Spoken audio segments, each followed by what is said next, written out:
create how much we pollute. And on that level, South Africa is one of the worst by far, worse than China, worse than most other countries. There's only maybe 3 or 4 other countries, Kazakhstan and Palau, that are worse than us, right? So that deep inequality and that deep pollution are not separate. They're based on the fact that South Africa has this very voracious capitalist system that exploits so intensely, right? And so how do we, as a coalition that wants to be radical, that wants to get to the root of these crises, rather than just tinker with solutions on the edges or on the surface, how do we build a movement that's strong enough to do that, right? So that's kind of the founding DNA of what the Climate Justice Coalition is about. And we started as a coalition about 5 years ago.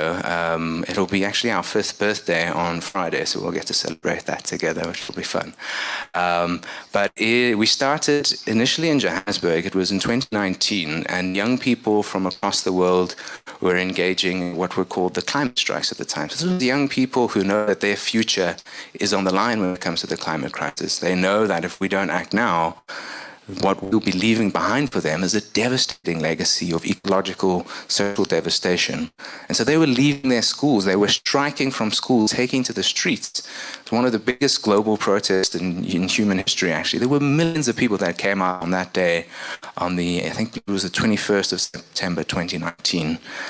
And there was a few organizations who took part in those climate strikes. It was trade union organizations, civil society, community-based organizations who realized that a lot of the climate discourse was sort of neoliberal, driven by elites, and wasn't driving the sort of radical change that we needed to see. And we needed to build a progressive flank of the climate justice movement. And so that's where the beginnings of the Climate Justice Coalition came from that strike, working together, meeting, developing, from a handful of organizations. So it was, I think, about 7 people around a table, to the point where we are now, where we are a coalition of over 60 member organizations across South Africa, working together for a radical, transformative vision of climate justice. Those are organizations, some work directly on environmental issues, but when we think about climate justice, it's about how do these struggles for climate justice connect to other struggles around health justice, around housing, land, food, water, mining justice. And so the idea is that we're trying to see how these struggles are interconnected and how we can build a powerful movement together. So not all the organizations in the coalition are environmental organizations. Although that term environmentalist is a strange one, isn't it? Because the environment is where we live, right? So, I mean, I don't like the term environmentalist. So when I think about how we connect together, it's because we're fighting for our homes. We're fighting for our homes to be places that promote good well-being for us and decent livelihoods and prosperous ways of being together, right? And so this is what connects us as a coalition, is that transformative vision of climate justice and that intersectional vision connecting our struggles together. And as a coalition, we came together in we have gatherings where we bring together members of the coalition in person. We couldn't do that in the beginning of the coalition because we got hit by the COVID pandemic, and that was our first 2 years as a coalition was going through COVID, which had its ups and downs. On one hand, Zoom allowed us to connect across the country in a way that maybe we wouldn't have been able to, but it also meant we couldn't meet as much in person. But we've been having national gatherings where we bring together coalition members to strategize, to think about how we build the movement in a way that is powerful. And one of the realizations that we had is that we need to build a much stronger knowledge base and capacity within our cadres across the movement, so that it's not just a few small people that are driving the movement, but that it's a deep movement grounded in activists who understand the issues, that can be champions in their own communities, that can drive it forward. And especially that it's not just driven forward by NGO employees that sometimes parachute in or speak on behalf of communities and so on. And so this is where the political school came out of, was the coalition members saying, how do we pool our skills? How do we pool our resources in a way that can deepen the movement and build us stronger and better together, and build this very committed cadre of activists that can be the voice of them that can drive change forward together. And importantly, when we think about a coalition, we're also thinking about how do we connect to each other? Because I think when we think about movements, when we think about making change, it's about the connections we have together. It's about forging connections of solidarity, of trust, of strength. And so I hope folks will use this space to connect to each other, because it's not often that we get to be in a rich space like this where we have people who care, who are trying to transform the world together, and that have different skills and resources and ways of thinking about this. So I hope that while we, as the coalition, we've chosen some people to help guide the conversation forward, that everybody here will also recognize that there's so much rich and depth, knowledge and skills and resources sitting all around here. And I do want to encourage this to be a space where everybody actively contributes and speaks and doesn't just, and I think this, the nature of us being in the front, and that there maybe we can shift that around at some point, so we can create the space in a way that's more about us being in a circle together and sharing our resources. So maybe at some point we can think about doing that. Maybe Karabo's talk later might be a good point for that, but we'll see when the best moment comes for us to reshape the space to better suit us. So I just wanted to quickly run us through our journey ahead together, like how we've tried to shape the program. I have been spamming you a little bit on WhatsApp with the programs. Hopefully some of you will have seen it, but just so that we have a sense of where we're going together. And then I'm going to hand over to the team to move us forward. So we are in the welcome point here. And the way that we've shaped this is to kind of take comrades through a journey of what the climate crisis means, of what climate justice means, to build on it. So our first session is actually going to be one looking at sort of a Pan-African vision of what a just transition looks like, and thinking about what would it mean to really push back against the sort of neo-colonial shackles that hold us down, and build a climate justice vision that is about building Africa up as a power, as something that can, break through and become, an entity that stands on its own feet and that is prosperous and finds its place on the world stage in not the subjugated form that many are trying to keep us in, right? And that the climate justice and the green energy agenda can be part of that. But also, if it's weaponized the wrong way, it can hold us down, right? So how do we ensure that these agendas are moving in the right way? Moving on from that, we have a great panel that's going to be focusing on, when we think about who owns this renewable energy future, who benefits from it, how do we ensure that it is not, as we see in South Africa right now, big private entities, some of them very foreign owned, that benefit the most from it, that privatize our energy system, that get all the profits, and that make our energy more expensive? How do we instead drive a renewable energy future that works for us, that is shaped by us, and that is hopefully owned by the people of South Africa, right? Then we've got a nice session. We're going to be having some fun thinking about, in this space, there's a lot of false information. There's a lot of really nefarious actors, big, powerful corporations that are trying to spread misinformation, to divide the movement, to sell false solutions. So how do we push back against some of those together? So we're going to learn a little bit about that. And then it will have been a long day already, so we'll go to dinner. And I think tonight's a quiet dinner because we just wanted to give people time to connect to each other, to speak. We didn't want to flood everything with activities because we do want to give you space to connect. And there was a reason why we chose KwaZulu-Natal as the host of the political school. We consulted with comrades in Abaklali Basanjondolo and South Urban Community Environmental Alliance and Groundwork and other local comrades. But we know that this is a province that has been devastated by the climate crisis. It has been absolutely, the flooding, the intense storms, it has been incredibly devastating. So this was a conscious choice by the coalition to say, can we give back to a province that has been hit so hard? Can we help stand in solidarity? Yesterday, team members sent me, there was an extreme weather warning that came out for KZN, and I was so worried about everybody getting here safe, but seems like everybody's right safe, but I think it just tells us like we are in the middle of the climate crisis right now.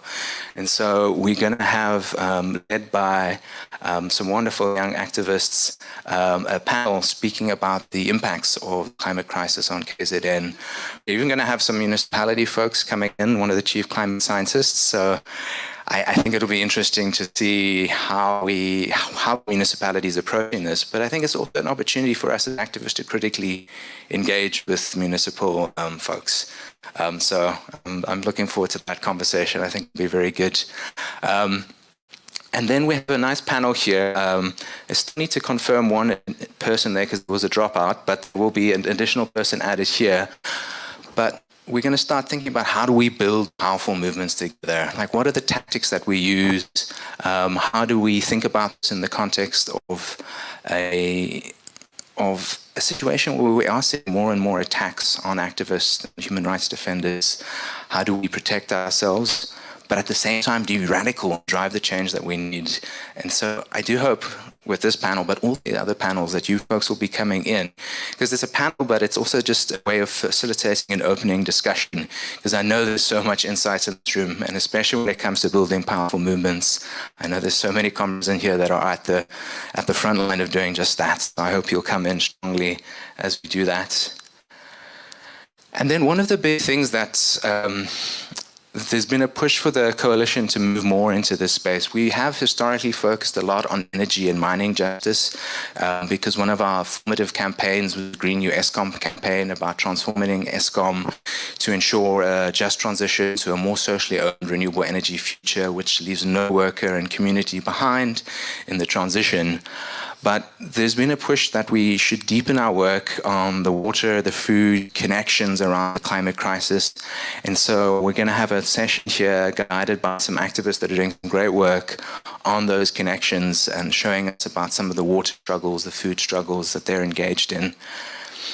Then we're going to start moving towards thinking about what in other parts of the world they call a Green New Deal. I don't know if we're necessarily going to use that language here in South Africa, but we're borrowing some international language for now. And what this is it's a vision of how do we transform our societies in a way that puts economic justice, social justice, environmental, racial, immigrant justice, this very intersectional vision of a transformative vision of climate justice at the heart of that, right? And we build a powerful vision for that. And I think this is one of the most exciting and animating ideas of building a better future that exists, is how do we bring those things together? Maybe I can tell you a little anecdote. I was once part of a big coalition in Washington State that tried to build in the States when I was a student and then a trade unionist there. And we tried to build a Green New Deal program, and BP, they spent, I think it was $11 million against us. And they met some of the leaders of that coalition at the time, the Coalition for Clean Energy and Clean Jobs. And they said, by spending against us, they weren't just trying to beat us, they were trying to ensure that nobody ever thought of doing this again. They said that in a closed board meeting with us. And I think what they recognize is the power of this vision to drive change, the power of this vision to build a better future. And so they wanted to bury that idea. Unfortunately, the oil and gas companies, they spent nearly $500 million against us on just that one initiative that we tried to pass. So we did lose in the end because we couldn't compete with that sort of power. But the idea is still alive, and it is motivating movements across the world. And I think keeping that spark alive and not having the BPs of the world have the final say about what our future looks like is a big part of what we're going to try to do and envision with this. And we've got quite an exciting art gallery installment that we're going to bring you as part of that, based out of some work that the coalition's been doing. So I hope you're a fan of beautiful, inspiring art that tries to envision what that future looks like, because we'll be doing some of that. And then on the final day, we will do breakout groups, and because a big part of what we're trying to do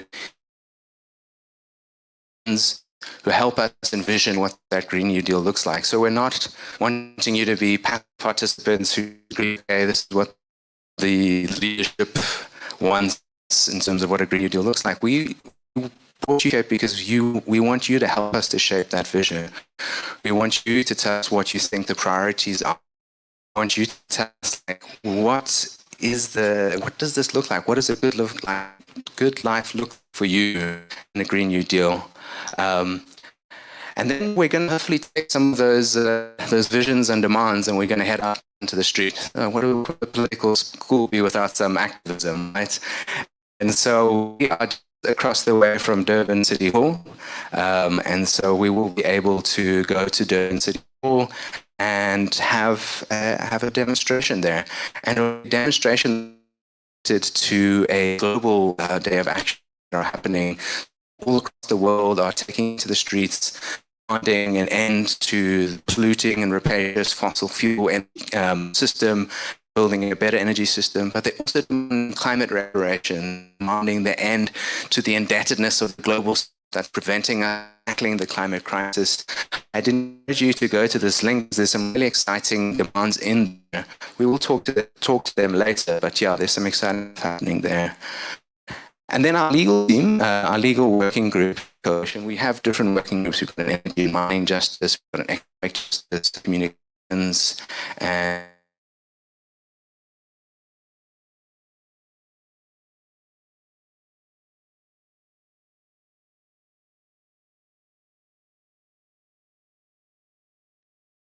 is going to take us through some of the developments around the climate change bill and related legal tools that could help us build resilience and adaptation to climate change. And then last but not least, we're also going to have a session looking at how do we push for better political representation as well as the right to protest. So Christopher from Green Connection will be helping us with the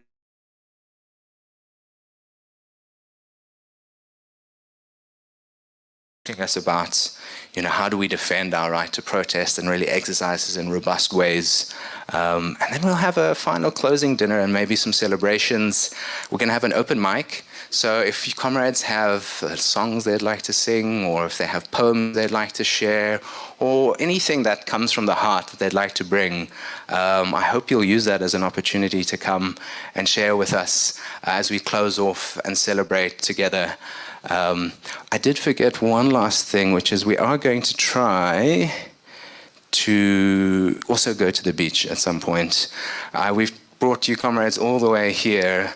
We are a 15-minute walk from the beach from here, down Anton Lembede Street.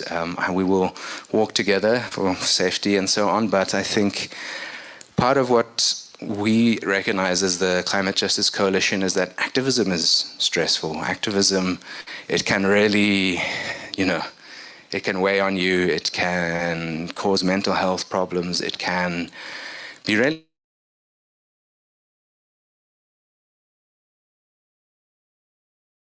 and to realize that we're human, right? And so this is at least a small space that we've carved out where we can do that. We're not going to force you to go to the beach if you don't want to. If the beach is not your thing and you have other stuff to do, that's totally fine. But if you want to come frolic around on the sand and the waves and just have some fun,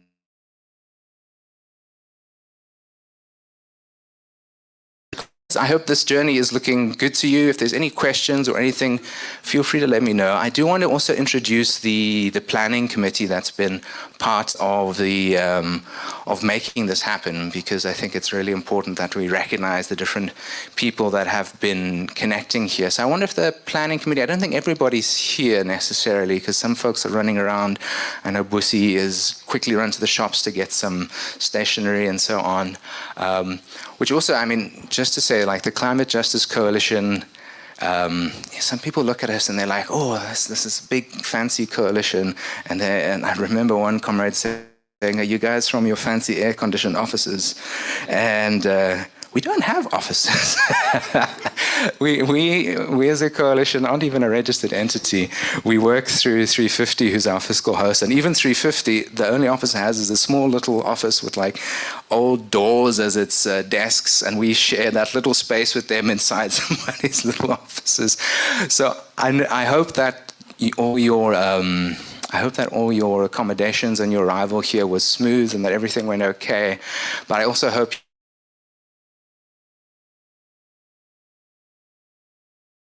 because we are a small team operating through 350's incredibly complicated financial systems to try and make some of these things move forward. So it doesn't always move as smoothly as we'd like to. But I think a big word of thanks to Ruth, who has been just an incredible coordinator driving the logistics, all of this.